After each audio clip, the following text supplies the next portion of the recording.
Hello everyone, my name is doctor Sneha Waghmode और इस video में हम जानेंगे धातु, उनकी संख्या और धातुओं के प्राकृत कर्म के बारे में।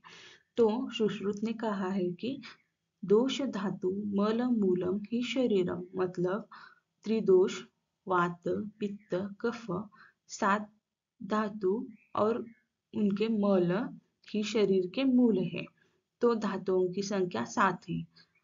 रस, रक्त, मांस, मेद, अस्थि, मज्जा और शुक्र।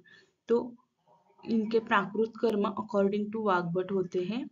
रस का होता है प्रीणन, रक्त का होता है जीवन, मांस का होता है लेपन, मेद का होता है स्नेहन, अस्थि का होता है धारण, मज्जा धातु का होता है पूरण और शुक्र धातु का होता है गर्भोत्पादक। Please like, share and subscribe.